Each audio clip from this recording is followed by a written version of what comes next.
Jai Hind everyone. Myself Amrita Tiwari, Assistant Professor, Ajay Kumar Garg, Engineering College, Ghaziabad. Today, I will be discussing my second lecture on software engineering, software measurements and software metrics. So this is basically a Unit 3 topic where when we have a system design, the third step in SDLC development life cycle, the third step is for designing. After the SRS is the designing phase. So in that area, the software measurement and metrics come.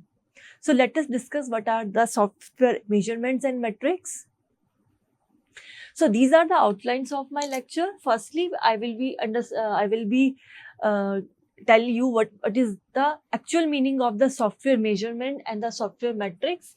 Then we will be discussing some types of size metrics, that is a LOC, line of code, and a function point. These are very important topics. And lastly, we will be discussing one numerical on the function point oriented metrics. So let us understand what is a software measurement. After when we develop any product, after developing, we have to have some measures about the product we have developed. So that measures comes under the software measurements. So if we see by the definition, so software measurement is a manifestation of the size, quantity, amount and dimension of the particular attribute of a product or a process. So here we will be discussing about what is the size of our project, how much quantity of the code is done, how much amount of time they have taken, how much person is involved, team include all the team included in the making one product. So all these measurements are done in the software measurement. So software measurement is a titled input of and characteristics of the software product or a software process.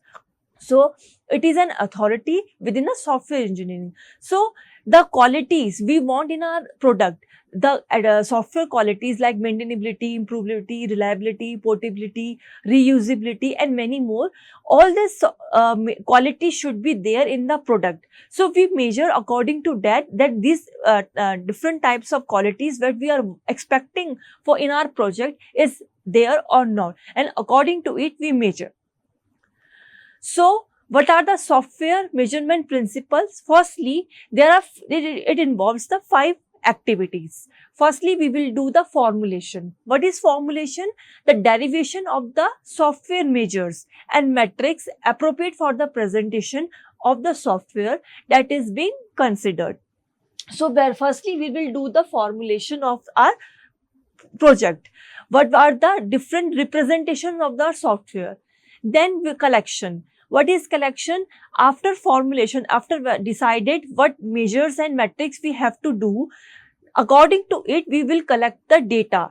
So the mechanism used to collect the data required to derive the formulated metrics.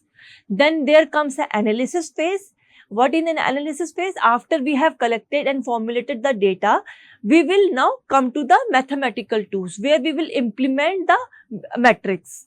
Then there comes the interpretation. Interpretation means now we have analysis in. While analysis of our product, we will evaluate the metrics results. What are the quality of the representation?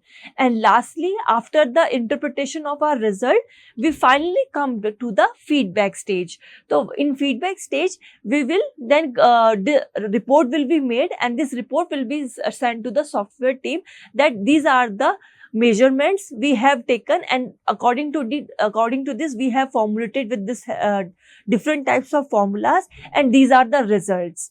So these are the feedback, the recommendation.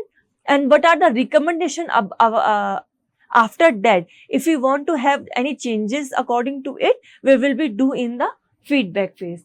So these are the 5 activities we do in a software measurement.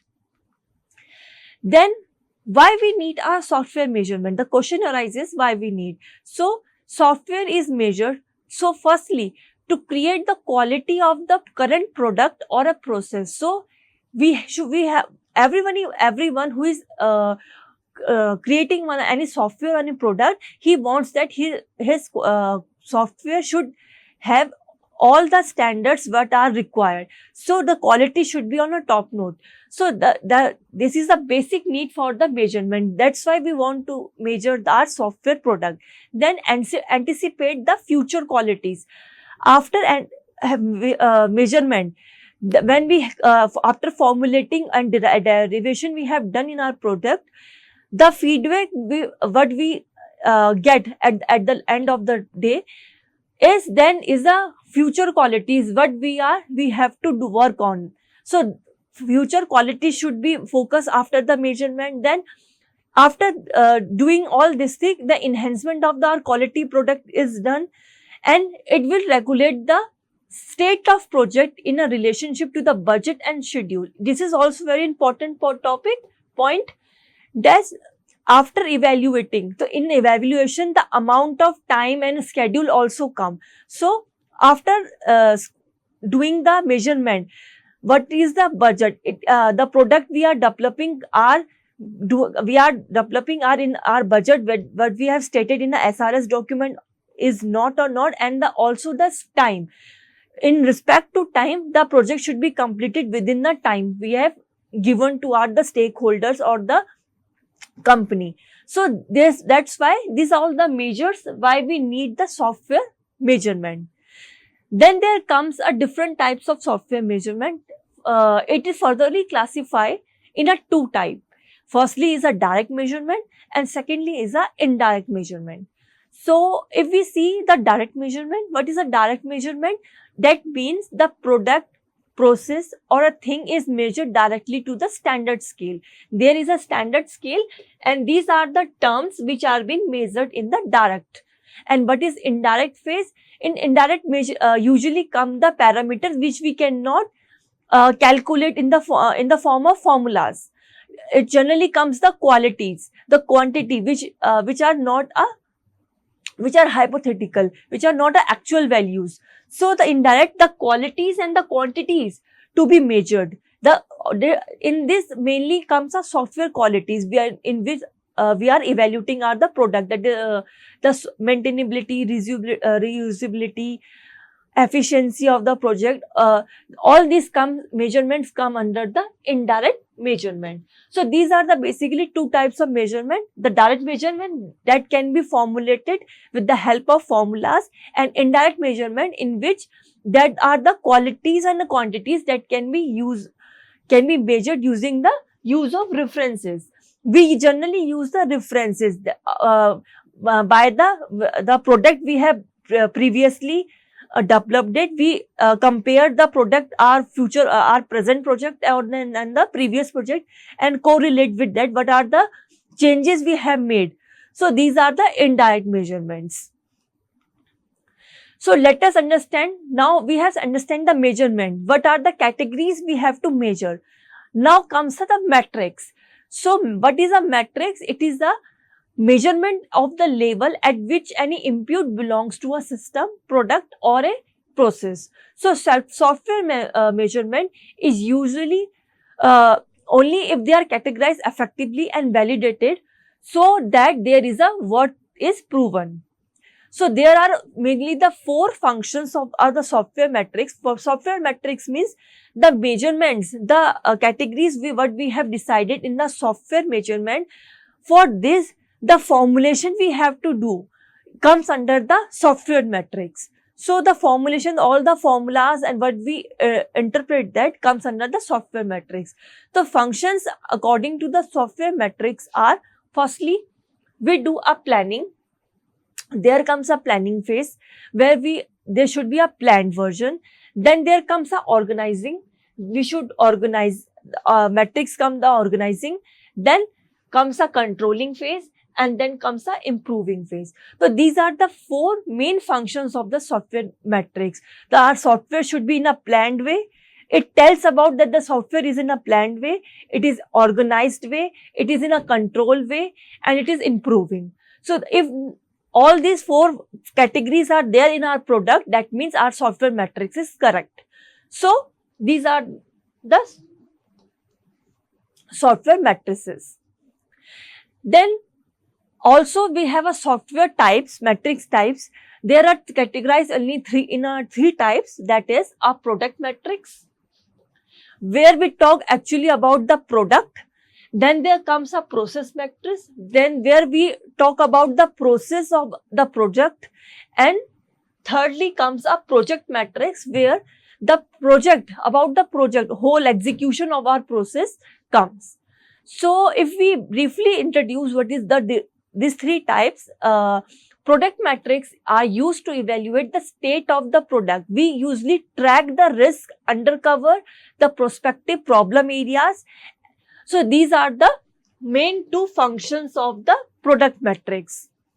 The ability of a team to control the quality is evaluated here. So this is the product metrics. So it mainly focus upon the product only. So all the things revolves around the product. Then there comes a process metrics. Process metrics means it particular attention to the enhancing a long-term process of the team or organization. So the team involved in the process of developing any product comes under the process metrics, where a long-term process of a team, any team is there, a coding team, testing team, SRS team, designing team, all comes under the process metrics, where we measure the work of the team or the organization. Then there comes a project team. Project metrics means the project metrics describes the project characteristics in the execution after the product and metrics. The whole thing comes under the project metrics, where we describe the project, whole project. The whole project means it involves the product also, it involves the process also. So both the things comes under the project metrics. So project metrics and the execution, how we execute the process, comes under the project metrics. So firstly the product metrics, then there comes a process, then there comes a project. So all three works simultaneously in the software metrics. So there are two types of metric, size metric we can calculate. Firstly is a line of code, that is LOC. So what is a line of code? Line of code means if there is any code, if we have written any code, so it calculates the number of lines in a code. That is a line of code. So line of code generally is any line of a text in a code. So here what we do, we generally skip the comments area or any blank spaces, also a header in case of number of statements or fragments of the statement on the line. So skipping the comment and blank part, we count the number of lines, the number of statements in our code, and according to it, LOC clears that all lines consist of the declaration of any variable, executable, non-executable statements also we count. So it generally tells about the volume of the code. So you can here use for the compare and estimate of the product that use the same language and are coded using the same coding standards. So these are the line of code, where like in this example, if we see this small example, generally we doesn't have this small types of example. If you're developing any product, the codes are very lengthy. So just this example, if we see, it is a function, then there is a braces, then there is a we have variable, we are declaring variables of integer type, then there is a comment. This is a comment. You know, the comments are described with this two lines. Then we are assigning a value C is equal to A plus B. It is generally a C++ program. Then C out, we are printing the value of C, and there the ending of the braces. So here the number of lines in a code will be counted, that is a LOC. Here 1, 2, 3, 4, 5, 6, 7. So 7 lines are there, but the LOC is 6. Why? Because I have told you earlier, it will skip the comments and blank spaces. So there is only one comment, there is no blank space in this particular program. So line of code is a 6 in the particular exam. So it is very simple. It generally tells about the volume of code, and according to it we generally compare with the estimate project, how much time it will take, to execute. So this is the line of code. Then what are the features of the line code? So variations such as line of code are used in a code base. These are generally, advantage is mostly used in the cost estimation. If we want to have a cost estimation, for this the LOC is used. But the it is very simple. It is very simple approach to use to calculate the volume of any code or any project, but it is not considered to be a good function that is used for calculating the volume of a code. Because it is very difficult to estimate the LOC of the final program from the program specification, and also it doesn't consider the complexity. What is a complexity in the particular program does not consider it. So and also it has the platform dependent. It should be in the same language. We cannot do that if one program is in a C language and some code is in a Java or Python. So it is a code dependent. The whole code should be in the same format and the same language, same platform. So this is a line of code. Then there comes the function matrix. It is very important. Function matrix generally we use. So function matrix means we use to measure the functional. Here whole code is not measured, only the function part with essential function parts are measured. So in a function point matrix, we generally use what? We generally use the functionality derived from the system. We estimate the efforts. Efforts means the number of persons required to develop any project or developing in a coding, how number of people are required for the coding. Then predict the number of errors. If there is an error in our code, it generally focus on the main part, the function part. So it predict the number of errors. Then it predict the number of components in the system. What are the different components of the system? It generally used to measure this 4 functionalities. Firstly, the functionalities delivered by the system, the function, then the number of team efforts, then it also predict the errors and it estimate the number of components in the system. Lastly, the function point is derived by using the relationship between the complexity of a software and the information domain values. So what is the information domain value? Information domain value means it includes these 5 points. That is, firstly, the number of external input, the external output, the external inquiries, the inquiries that comes from the outside, and the internal logic files that are, we have a directory, we have a file in our system, and the number of external interface files. So let us see this with the help of example. So this is the example. This is our system, our product. Here, what is LIF? LIF is an internal logic file which is inside our software, that is a directory or a main file. It is a user. This is also a user, and it is the other application in the external. IF means external interface. The interfaces which are outside which want to interact with our system. Any other application which is want to interact with our system. So here, the user generally have an inquiry with the system. According to his inquiry, what is done? The user will either give the input to the system, or it will be given the output from the system. So input will be given to the given by the user, and output will be given by the system. And so this is the interaction between the user and the system. And similarly, we also have an interaction with the other outer application also.